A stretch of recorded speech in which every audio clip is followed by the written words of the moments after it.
जय हिंद दोस्तों, मैं हूं आशीष और आप सबको इंडिया में जान पर स्वागत है। दोस्तों, आज मैं इंडिया चाइना के बीच सिक्किम में हुए झड़प पर बात करूंगा। आज जानेंगे लद्दाख के बाद चीन क्यों सिक्किम में विवाद को बढ़ा रहा है। जानने के लिए आप आखिर तक देखते रहिए।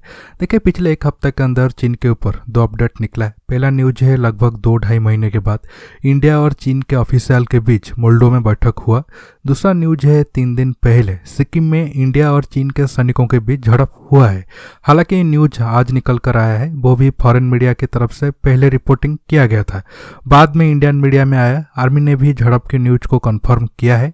इंडिया के 4 जवान आहत हुए हैं तो चीन के भी 20 के करीब जवान आहत हुए हैं। इंडियन आर्मी की तरफ से कहा गया है जो विवाद था वो अब सॉल्व हो चुका है। मीडिया में ये न्यूज को ज़्यादा एग्रेसिवली दिखाने की कोई ज़रूरत नहीं है, लेकिन ग्लोबल टाइम्स ने कहा है कि नहीं, हमारा कोई जवान आहत नहीं हुए हैं। बल्कि एक तरह से चीन की मीडिया ने यह कहा है इंडिया और चीन के बीच सिक्किम में ऐसा कोई विवाद हुआ ही नहीं। देखिए, पहले मैप में देखते हैं झड़प कहाँ हुआ है। आप फोटो में देख पा रहे होंगे, विवाद नाकुला एरिया में है।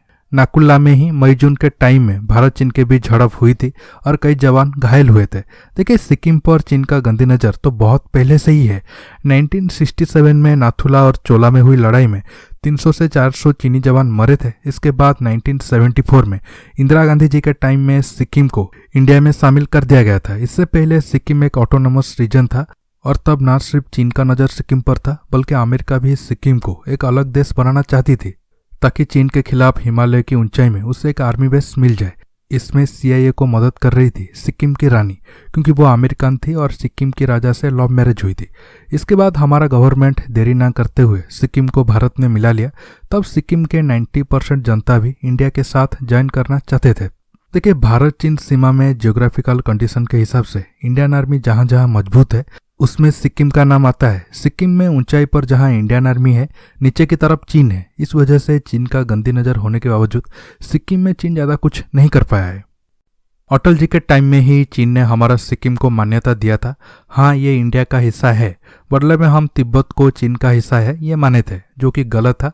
हमें कभी भी तिब्बत को लेकर ऐसा स्टेटमेंट नहीं देना चाहिए था। ये दिखाता है सत्ता में लेफ्ट राइट कोई भी विचारधारा है, चीन पॉलिसी हमारा हमेशा कमजोर रहा है। लेकिन आज हमारे पास मौका है गलती सुधारने की। जब चीन लद्दाख से लेकर अरुणाचल में घुसपैठ कर रहा है, विवाद को बढ़ा रहा है, हम तिब्बत पर चुप क्यों है? देखिए, आर्मी तो अपना काम बखूबी कर रहा है, सही टाइम में चीनियों को अच्छे से धुलाई भी कर रहा है। इस वजह से चीनी सेना का अंदर दहशत का माहौल है। इस पॉइंट पर मैं थोड़ा बाद में आऊँगा। देखिए, आर्मी के जवाब के साथ साथ इंडियन गवर्नमेंट को भी ये खुल के बता देना चाहिए हमारा सीमा तिब्बत के साथ लगता है, इसलिए चीन को तुरंत ये एरिया खाली कर देना चाहिए। जो भी इशू है हम तिब्बत गवर्नमेंट से बात करेंगे। चीन का कोई हक नहीं है तिब्बत पर अवैध कब्जा करके हमें ज्ञान देने के लिए। लेकिन ऐसा बात हमारी सरकार के मुंह से कभी नहीं निकलेगा, क्योंकि हमारे सॉफ्टवेयर ही करप्ट है। हमें बचपन से जो शांति और अहिंसा का पाठ पढ़ाया गया है ये सिस्टम में भी नजर आ रहा है। हमारी सरकार को अब भी लगता है चीन आगे जाकर विवाद को कम कर देगा, सीमा पे सब कुछ शांति हो जाएगा। लेकिन दोस्तों, ऐसा कुछ नहीं होने वाला है। भारत चीन सीमा विवाद लंबा चलेगा। दोनों देश दुनिया का अगले सुपर पावर है। अब सिक्किम में झड़प करके चीन ने भी इशारा दे दिया है लद्दाख विवाद आगे कम नहीं होगा, बल्कि ये आने वाले टाइम में लद्दाख के अलावा सिक्किम, उत्तराखंड और अरुणाचल प्रदेश तक जाएगा। इसके साथ चीन का नज़र चिकन नेक पर भी है। देखिए, हमारा आर्मी तो बिल्कुल तैयार है। अब हमारा सिस्टम को भी ज़रूरत है मेंटली प्रिपेयर रहने के साथ साथ ऐसे पॉलिसी बनाए ताकि इंडिया चीन के साथ सीमा विवाद को लंबे वक्त के लिए सामना कर सके और ज़रूरत हुई तो कड़ा जवाब दे सके। अब आता हूँ आखिर पॉइंट की तरफ। जब सिक्किम झड़प में चीनी सैनिक घायल हुए हैं तो चीनी मीडिया इसे इनकार क्यों कर रहा है? देखिए, चीन की ताकत है झूठ और प्रोपेगेंडा। ये सब चीन दूसरे देशों के साथ तो किया है, साथ में अपनी जनता को भी अंधेरा में रखा है। चीन अपने सैनिकों का ऐसा छवि बनाया है जैसे उन्हें कोई छू भी नहीं सकता है। वो सब सुपरमैन है। हमारे इंडियन सैनिक तो उनके आगे कुछ भी नहीं है।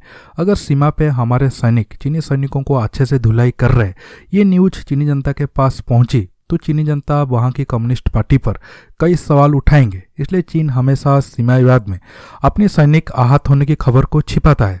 देखिए, गलवान में शहीद सैनिकों की न्यूज अगर कोई देश छिपा सकता है तो उसके लिए आहत सैनिकों की न्यूज को दबाना कोई बड़ी बात नहीं है। आखिर में ये कहूँगा, चीन चाहे कुछ भी करे, हमें तैयार रहना है और चीन के हर नापाक कदम को मुंहतोड़ जवाब देना होगा। दोस्तों, आज के टॉपिक में बस इतना ही। आपको ये वीडियो कैसा लगा नीचे कमेंट बॉक्स में कमेंट करके बताइए। दोस्तों ये वीडियो को ज़्यादा से ज़्यादा लाइक शेयर करने के साथ साथ आप मेरे चैनल को सब्सक्राइब करना मत भूलिए और सब्सक्राइब बटन के पास जो बेल आइकन है उसे ही प्रेस करिए ताकि आगे आप मेरा आने वाली वीडियो मिस ना कर सके। दोस्तों रहता हूँ बहुत जल्द एक न्यू टॉपिक के साथ मिलूंगा। नमस्कार, जय हिंद।